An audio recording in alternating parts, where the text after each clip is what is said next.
Hello, everyone. Welcome to Consistently Creative Crew. Hi, I'm Colleen along with Kari and Cheryl.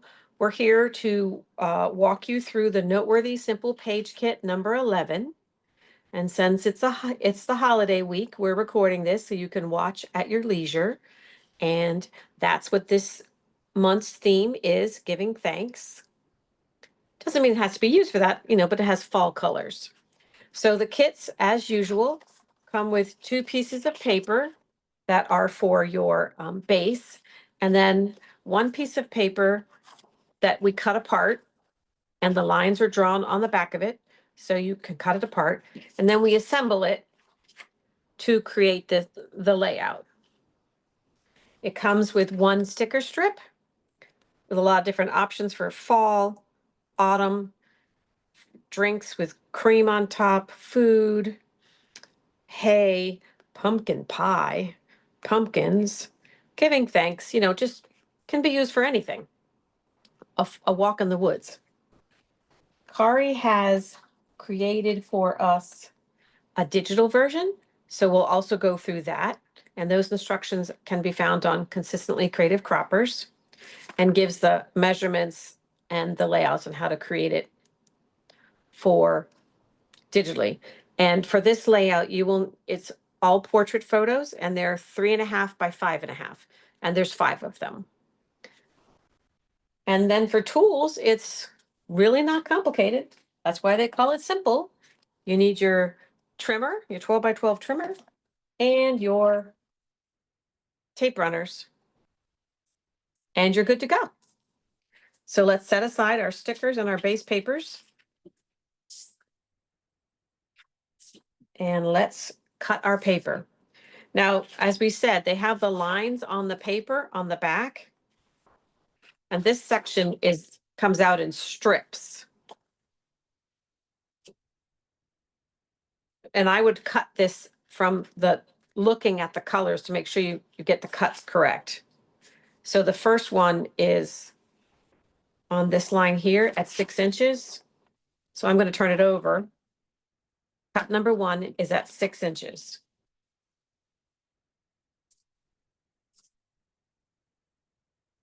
So I'm going to put it at 6. Make sure get the whole mat on the camera. There we go. Get it at 6. Line it up with the edge of the green paper, and my little arrow is right on the 6.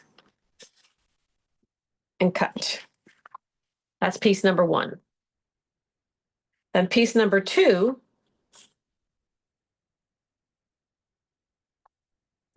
with Kari's nice instructions, which I've just since lost. They take a hike on my table. Piece number 2 is 6 by 8. So I'm going to take it out to 8. Again, you can cut on this side, but just because it's a change in color on the paper, I like to cut it with the paper color showing up, so to make sure that I can get a clean, crisp cut between the 2 different colors. Line it up on the dashes, slide in my trimmer head, and cut. That's now piece number 2 is 6 by 8. And then piece 3, 4, 5, and 6 are 6 inches by 1. So I'm just going to cut at 1. Oh, other way. Cut at 1. When it's a short piece of paper, it's always best to put the smaller section to the right of the cut line. Cut at 1. Cut at 1.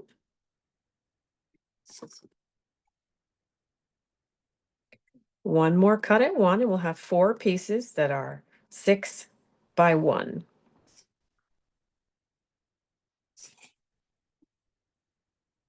All right, and then you are finished with your trimmer.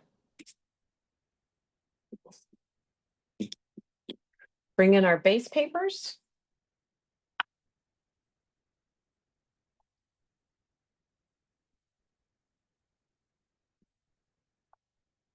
And the Piece number 1.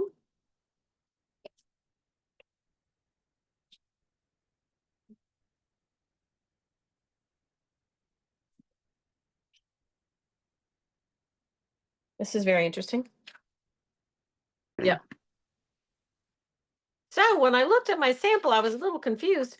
That's because the opposite side was showing. This is the side that we want to show. And on the left-hand side, it has the thinner piece here and the wider piece on the right-hand side. Okay, now, phew. Piece number 1 goes down the middle of the page and across. And piece number 2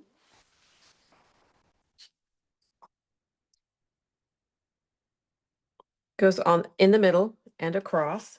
And then the 4 teal pieces kind of box in and go across the top. And look, with just one piece of paper, with a few cuts, you already have a very nicely decorated layout. So we're going to take a pause while I put this down and complete the layout. Hello, and welcome back to the completed layout. As you can see, my photos, I had 2 landscape photos, so I kept the layout the way it was intended, and I just stacked my photos on top of each other. I've added embellishments keeping your eye going across the page, top, bottom, you know, to get a little movement. Since I had extra space over here, I added a journaling box that I already had and made sure to balance it with an embellishment that I used from the exclusive extra embellishments. If you ordered the whole quarter of them, this came, or you can also get this from your advisor. That looks great, Colleen. Thanks. Friendsgiving in the community.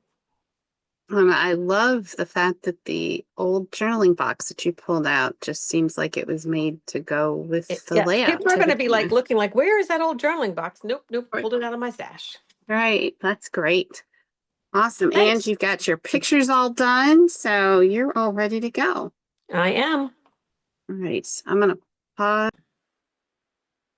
So now we're going to go ahead and take a look at the digital version of this simple page kit. And like I always do, I start out by taking a look at the layout itself to decide if it's symmetrical or if I can get away with creating one page and then just duplicating it or making a mirror image. While it's not perfectly identical, I think we can get away with that with this one, because as you see on the left page, we've pretty much got the same thing going around with our background papers. While there's 3 portrait photos here, there's only 2 on the other page, but we can easily duplicate that. If you don't see our instructions, we may not have posted them right away, right on Thanksgiving. We're going to go ahead and get those scheduled out to post. So you should be able to access these directions. And you can see the cuts here that Colleen was referring to when she was doing the traditional paper. And you can see here what we have for the base papers, as well as the dimensions for the final layout. So I have 2 screens, so I'm actually going to pull this up onto my other screen while I assemble it. But it basically is a sheet that has a 1-inch border around here. So we've got these 2 pieces that are laid on top of it. So I'm going to go ahead and form all 3 of these to begin with, and then I can add these extra pieces that go on top of it that were the cut pages. So I'm going to pull this up. And I'm going to just create this using the colors that were done by Creative Memories, just so it's kind of easier. So what I have done is I've grabbed a snip of the kit here, and so then I can just sample the colors that were on all those papers. So I'm just going to kind of leave that off to the side so I can see it. So my first thing is I'm going to insert a 12 by 12 rectangle, and it's 12 by 12, and this is going to be that dark brown. So I'm going to go ahead and fill it here. I'm going to sample it. And I'm going to click create. and I can just move it right into the right location. If you can't move it exactly, you can always change your X to 0 and your Y to 0 on the quick access toolbar up there. Then the next thing is a 6x12 piece, which is this beige color. So I'm going to go ahead and create that. Another rectangle, 6x10. And I'm going to go ahead and fill it with this lighter beige. I'm going to move that over here. Click create. And now we want this 1 inch from the left-hand side and 1 inch from the top. So I'm going to just change my X and Y and make it 1 and 1. And it's right where it needs to be. Then the next piece is 5x11. And I'm going to go ahead and change those. And this is that, I don't know, mustard kind of color. And this one is going to end up being right next to it. So we know it's going to be at 7 and 0.5 because it's going to be right in the center of the page. So that's basically the base paper that Colleen didn't have to cut and didn't have to do anything with. I'm going to now go ahead and do this darker like rust color. And this is the banner strip that all of our photos are going to fit. So this is going to be 12 inches wide and 6 inches high. And it's this rust color. And we don't really know exactly where it is on the layout. I'm going to assume that it is centered on the page. It looks like it is centered from the sample image that Creative Memories provides with us. So I'm just going to assume that's what they intended. Now I'm going to go ahead and insert the teal strips. These were 6x1, and this is teal turquoise color.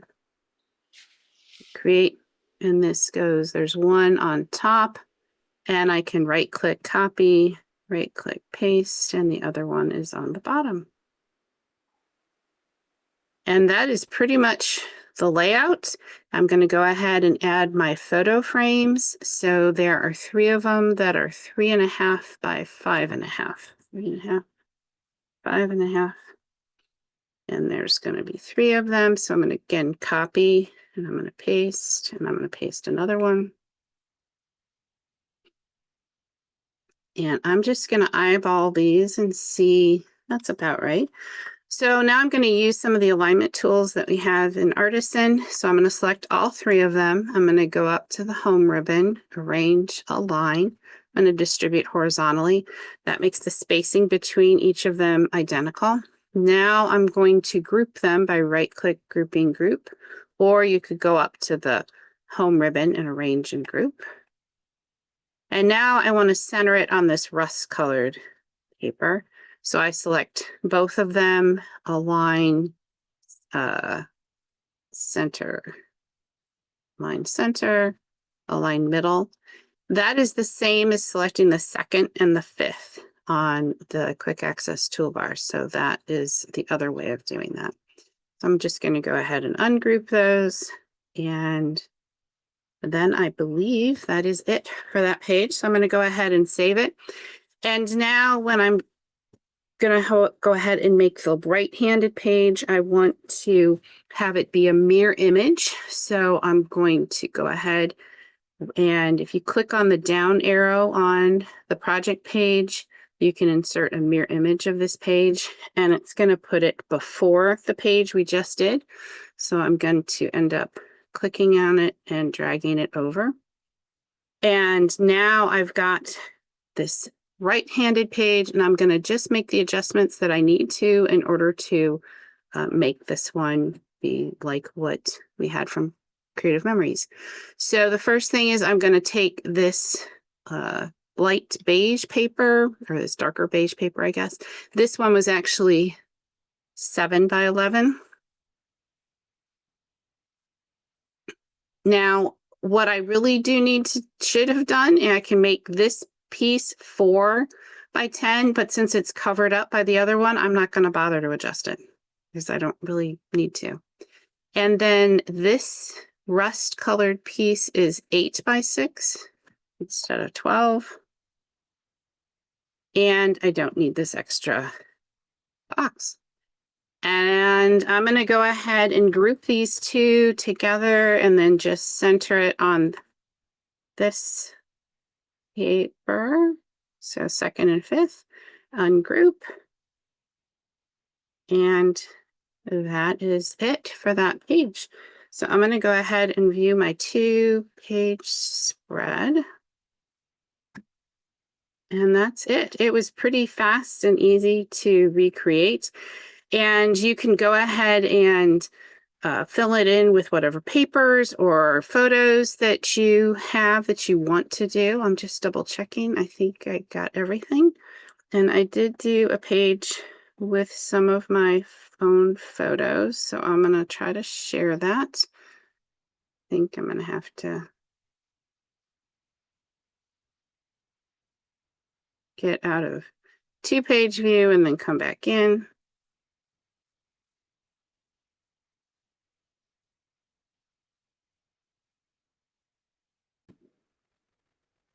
All right, so here's the layout that I created, and I took some pictures from Pinterest that I had collected when I was teaching and was using some of these different quotes from various books. Not all of them show up perfectly, but that's okay. The idea was here, and I used a kit. Whose kit is this? Let me take a quick look. It is LJS Designs Turn the Page Mega Bundle. So it had a lot of things about reading and a lot of different types of books. So I thought this would be a good kit to do. So this was a pretty easy layout to put together and come together. It had 5 portrait photos, and as you saw in Colleen's section, she modified it because she had a couple landscape photos, and so that'll work also. I hope that you found this recording to be helpful and useful, and if you did like the recording, please share any of the layouts that you create on Consistently Creative Croppers Facebook group, and drop us a comment here on YouTube or on Facebook because we'd love to hear what you think. Thanks so much for watching. Thanks, Kari.